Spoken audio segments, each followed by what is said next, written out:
नमस्कार नमस्कार दोस्तों, मैं राकेश चौहान एक बार फिर से आपका आपके अपने online platform the Bhim education पर हार्दिक अभिनंदन हार्दिक स्वागत करता हूं। तो दोस्तों, पिछले क्लास में अपनों ने राजपूतों की उत्पत्ति पढ़ी।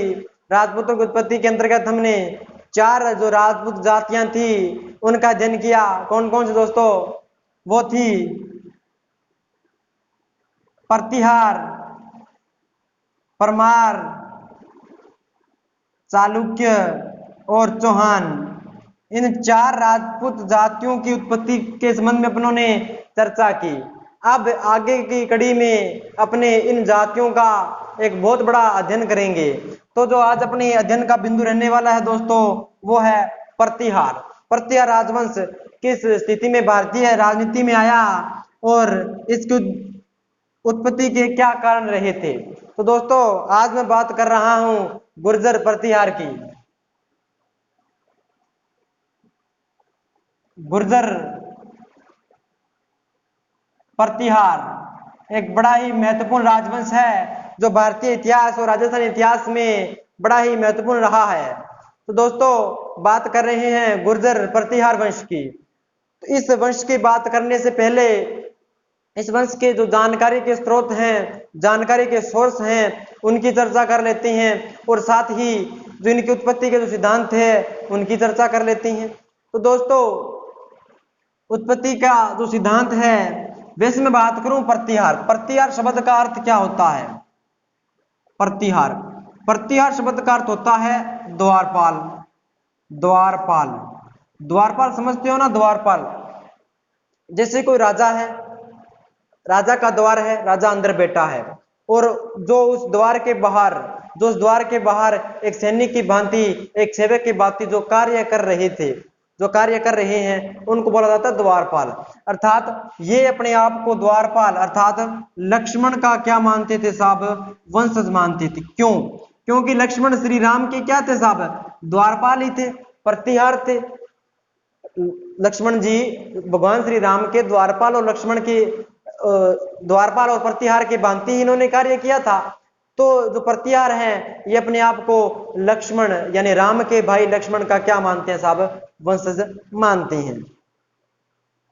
और अगर मैं बात करूं इनकी उत्पत्ति के सिद्धांत, तो अपनों ने कल पढ़ा था एक अग्निकुंड का सिद्धांत। अग्निकुंड का जो सिद्धांत था वो अपनों ने कल पढ़ा था साहब, अग्निकुंड का सिद्धांत। अग्निकुंड सिद्धांत दिया था चंद बरदाई ने अपनी पुस्तक पृथ्वीराज रासो के अंदर। उसकी चर्चा अपनों ने कल कर ली थी कि किस प्रकार महर्षि वशिष्ठ ने दैत्यों से बचने के लिए एक यज्ञ उत्पन्न किया। यज्ञ से सर्वप्रथम जो जाति उत्पन्न हुई उसका नाम था साहब प्रतिहार, परमार, चालुक्य और चौहान। इस कड़ी को आगे लेकर चलेंगे अपने। तो अपने बात कर रहे हैं अब साहब प्रतिहार की। तो प्रतिहार की उत्पत्ति अग्निकुंड सिद्धांत से भी मानी जाती है। इस सिद्धांत का समर्थन है वो मैंने बताया था, जो अपने राज्य कवि हैं सूर्यमल मिश्रण जी, इन्होंने भी इसका समर्थन किया है। और मनोत नैणसी अपनी पुस्तक नैणसी ख्यात में भी इस अग्निकुंड सिद्धांत का क्या करता है साहब? समर्थन करता है। और जो डॉक्टर डी आर भंडारकर हैं, भंडारकर डी आर भंडारकर जी कहते हैं कि मध्य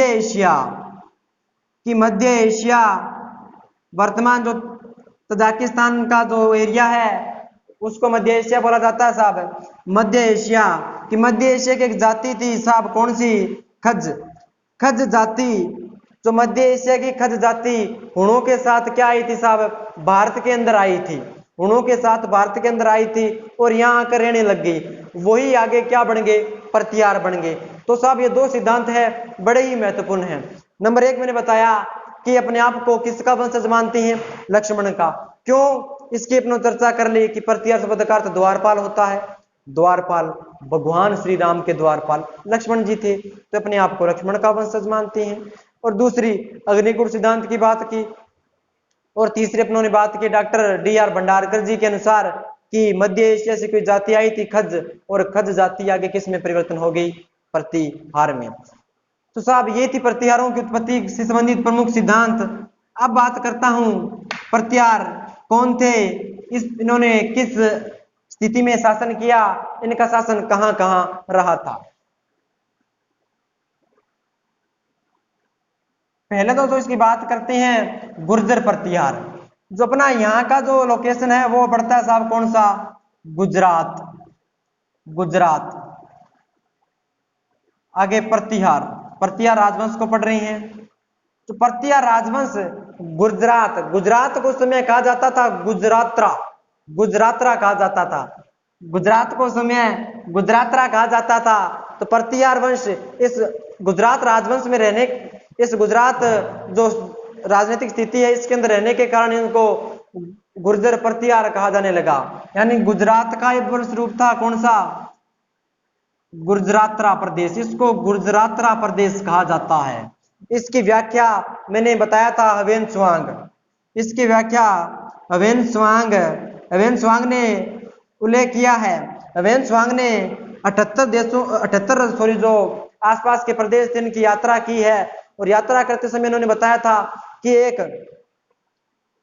कुचेलो, एक कुचेलो नाम का प्रदेश है, इस प्रदेश का समीकरण मिलाया गया साहब किसके साथ, गुजरात्रा प्रदेश के साथ।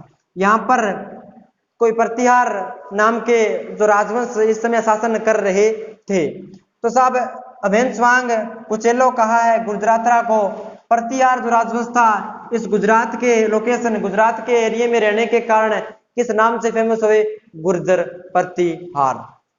तो गुर्जर प्रतिहार की शाखाएं भी अनेक थी, शाखाओं की चर्चा कर लेते हैं। प्रश्न आ चुका है कि गुर्जर प्रतिहारों की शाखाएं कितनी थी साहब। तो गुर्जर प्रतिहारों की शाखाएं मुणोत नैणसी के अनुसार, मुणोत नैणसी, नैणसी की एक बड़ी शानदार पुस्तक है साहब कौन सी, नैणसीरी ख्यात, नैणसीरी ख्यात नामक जो पुस्तक है इसके अंदर मुणोत नैणसी कहता है कि जो प्रतिहार है, प्रतिहारों की कुल 26 शाखाएं थी साहब, कितनी, 26 शाखाएं। तो ध्यान रखना मुणोत नैणसी के अनुसार गुर्जर प्रतिहार की 26 शाखाएं थी, इनमें अनेक शाखाएं हुई लेकिन अपने को मोस्ट शाखाएं पढ़नी है। तो जो मोस्टली दो जो शाखाएं हैं वो दो शाखाएं हैं, कौन कौन सी, एक मांडोर के प्रतिहार और एक भीनमाल के प्रतिहार, भीनमाल के प्रतिहार। एक मांडोर जो शाखा है, मांडोर शाखा के प्रतिहारों को पढ़ना है और नंबर 2 अपने को भीनमाल प्रतिहारों को पढ़ना है। तो अब अपने जो सबसे प्राचीन शाखा है इनकी, जो इनकी सबसे प्राचीन शाखा है उसका अध्ययन करने जा रहे हैं साहब। कौन सी, मैं बात कर रहा हूं मांडोर शाखा की। गुर्जर प्रतिहारों की एक शाखा है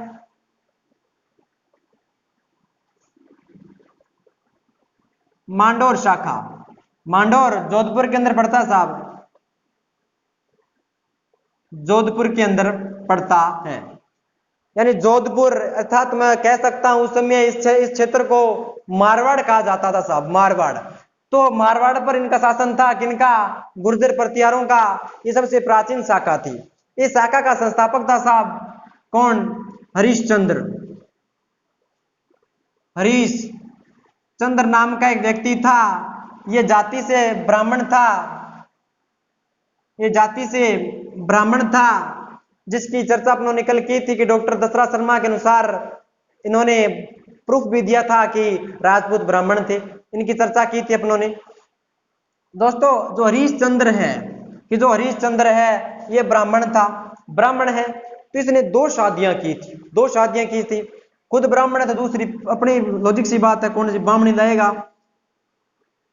तो एक पत्नी का ना कोई उल्लेख नहीं मिलता जो इसकी ब्राह्मणी पत्नी थी, और दूसरी पत्नी इसकी थी क्षत्रिय, क्षत्रिय पत्नी का साहब नाम मिलता है अपने को कौन सा, भद्रा, भद्रा। हरिश्चंद्र की क्षत्रिय पत्नी का नाम भद्रा थी, भद्रा। भद्रा के आगे जाकर 4 पुत्र हुए, भद्रा के कितने पुत्र हुए, 4 पुत्र हुए। कौन कौन से, नंबर 1 रज्जिल, नंबर 2 कद्दक, नंबर 3 देह, नंबर 4 नरभट, नरभट, नंबर 4 नरभट। यानी इसके 4 पुत्र हुए, कौन कौन साहब, रज्जिल, कद्दक, देह और नरभट। इसके 4 पुत्र हुए, रज्जिल, कद्दक, देह और नरभट। इन चारों ने क्या किया, मांडव्यपुर अर्थात मांडोर को जीतकर अपनी राजधानी, अपना साम्राज्य विस्तार यहाँ किया और अपना साम्राज्य का जो स्थापना मांडोर के अंदर की गई साहब। किनके द्वारा, तो ये जो हरिश्चंद्र के जो पुत्र हैं रज्जिल, कदक, देह, इनके द्वारा क्या किया गया साहब, इस मांडोर शाखा का स्थापना की गई थी। तो दोस्तों अब मैं बात कर रहा हूं आगे की कड़ी में हरिश्चंद्र। हरिश्चंद्र के बाद इसका जो योग्य पुत्र था रज्जिल। रज्जिल आगे शासन करता है, रज्जिल आगे राजा बनता है। रज्जिल की कोई बड़ी बात नहीं है। रज्जिल को इस मांडोर शाखा का वास्तविक संस्थापक कहा जाता है साहब, वास्तविक संस्थापक कहा जाता है। रज्जिल को मांडोर शाखा का वास्तविक संस्थापक कहा जाता है साहब रज्जिल को। रज्जिल के बाद जो आगे राजा बना वो था नरभट्ट। नरभट्ट बड़ा ही शानदार दयालु व्यक्ति था। ये अपने से बड़ों अर्थात गुरुओं, ब्राह्मणों, इनसे जो बड़े लोग थे उनकी बड़ी ही आदर सम्मान किया करता था। तो इसके कारण इसको एक उपाधि दी गई। कौन सी उपाधि, पिल्लापणी। पिल्ला और पणी, पिल्लापणी। पिल्लापणी का अर्थ होता है गुरुओं व ब्राह्मणों का संरक्षण करता, यानी नरभट्ट अपने गुरुओं अर्थात अपने से बड़ों और जो ब्राह्मणों का क्या करता था साहब, बहुत आदर करता था। इस कारण इसने एक उपाधि धारण की, कौन सी, पिल्लापणी की उपाधि धारण की। और अवेन चुआंग यहाँ पे आया। अवेन चुआंग ने इसको महान राजा कहा है, महान राजा कहा है। और इसको एक उपाधि दी थी, कौन सी, पेल्लो पेल्ली की उपाधि दी थी किसने साहब, अवेन चुआंग ने। अवेन चुआंग ने नरभट्ट को पेल्लो पेल्ली की उपाधि दी थी। पेल्लो पेल्ली का अर्थ होता है वीर, महान राजा। पेल्लो पेल्ली का अर्थ होता है वीर, महान राजा। तो साहब हरिश्चंद्र के बाद रज्जिल बना था। रज्जिल इसका वास्तविक संस्थापक था साहब। रज्जिल के बाद नरभट्ट जिसने पिल्लापणी की उपाधि धारण की थी और पेल्लो पेल्ली की उपाधि धारण की थी। अब आगे कड़ी में अपने बात करते हैं शिलक की। शिलक इसके बाद जो आगे राजा बड़ा था यानी मांडोर शाखा है, ये इसका कोई ज्यादा महत्व नहीं है। 4-5 नाम है, अपने को यही पढ़ने पड़ते हैं। तो आगे की कड़ी में मैं बात करूं नरभट्ट। नरभट्ट के बाद में जो राजा बना था वो बना था नागभट्ट फर्स्ट। नागभट्ट फर्स्ट इस मांडोर शाखा का एक बड़ा वीरता अर्थात मैं कह सकता हूं बड़ा महान राजा था। तो इसने क्या किया, जोधपुर के अंदर भाटी राजवंश निवास करता था। भाटियों से जोधपुर और मेड़ता पर शासन भाटियों का था। तो इसने भाटियों को हराकर अपनी राजधानी किसको बना लिया साहब, मेड़ता को बना लिया। तो नागभट्ट फर्स्ट ने अपनी राजधानी किसको बना लिया साहब, मेड़ता को बना लिया था। ठीक है, मेड़ता को बना लिया। और इसकी पत्नी थी कौन सी, इसके आगे एक पत्नी का नाम मिलता है साहब। इसकी पत्नी से आगे अपने 2 पुत्र पैदा हुए थे, भोज और तात। भंजिका इसकी पत्नी का नाम था, भंजिका से आगे 2 पुत्र पैदा हुए, भोज और तात। इनका कोई विशेष उल्लेख नहीं मिलता। तात ने कहा जाता है कि राजपाट छोड़कर आध्यात्मिकता धारण कर ली, संन्यास ग्रहण कर लिया, पहाड़ियों में चले गए, बाबा बन गया। और भोज का कोई खास उल्लेख नहीं मिलता। और इस भोज के बाद जो आगे शासक बनता है वो है साहब शिलुक। इस भोज के बाद जो आगे शासक बनता है वो है शिलुक।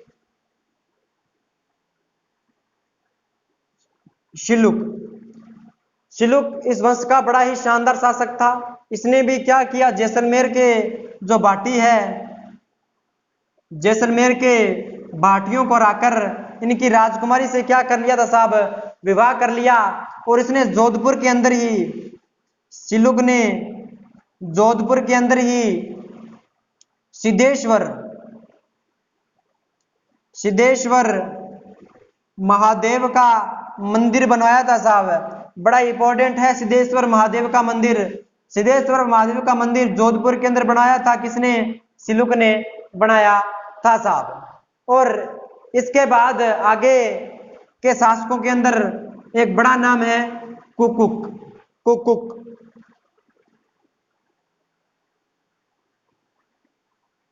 कक्कुक बोल दो, कुकुक बोल दो, देखो भाई नाम अटपटे हैं, याद करना पड़ेगा।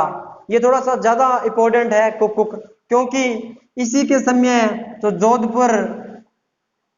जोधपुर का जो गटियाला शिलालेख है, जोधपुर का जो गटियाला शिलालेख है 861 ईस्वी का, वो इस कुकुक ने ही बनवाया था। जोधपुर का जो गटियाला शिलालेख है, जिस अपने को प्रतिहारों के बारे में जानकारी प्राप्त होती है, तो उसका निर्माण भी किसने कराया था साहब?